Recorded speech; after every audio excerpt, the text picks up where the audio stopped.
Another area, a big area, the area of relationships. There were times when it was difficult for me to allow friends to have their thoughts and beliefs and their activities, and family members.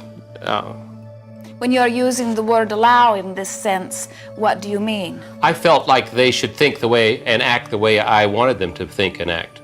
And when they didn't do that, I was very uncomfortable. And so as you were observing what they were doing or what they were speaking, you felt negative emotion. Your signal that you are not in the state of allowing. And I, at that time, thought of myself as a very selfless. In other words, I was not a selfish person.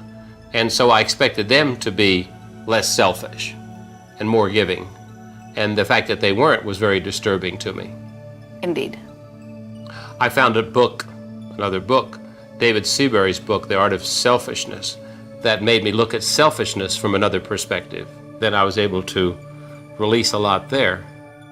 It is important that you allow yourself to pay attention to what you are wanting. And there are those that call that selfishness, and they do so in a judging or disapproving way.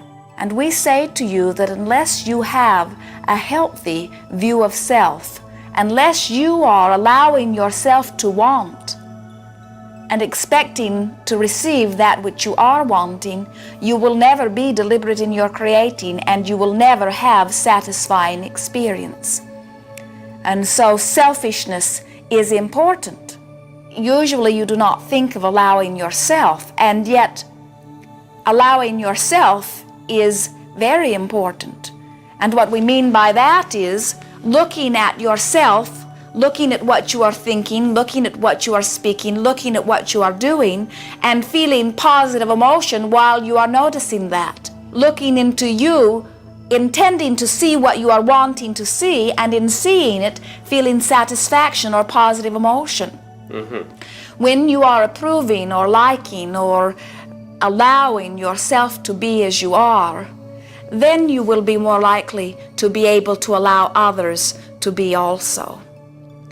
In this not allowing of self is usually where the not allowing of others comes forth. Usually the one who is most disapproving of a quality in himself notices that very quality in the others and disapproves of it there as well.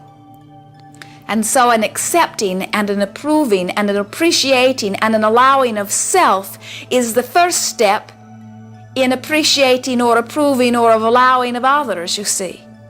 And it does not mean that you must wait until you are by your standards perfect, or that they are by their standards perfect, for there will never be that perfect ending place, for you are all ever-changing, ever-growing beings.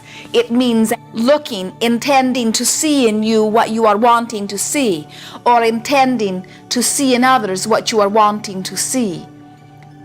If there is another who sees something in you that they do not approve of, so often you see them see it. You see their disapproval reflected back through their eyes, and you feel that you have gone wrong in some way. And we say unto you, it is not your lack, it is theirs.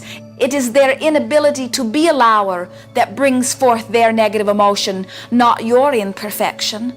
And in like way, when you feel negative emotion because you have seen something in another that you are not wanting to see, it is not their lack, it is your own. And you are reaping the negative reward or the negative emotion of that.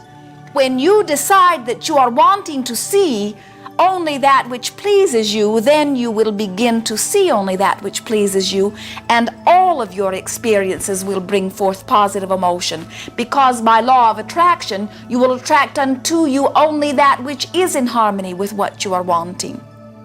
The reason that few have achieved it is because few are appreciating self. Few are intending to see only that which they are wanting to see.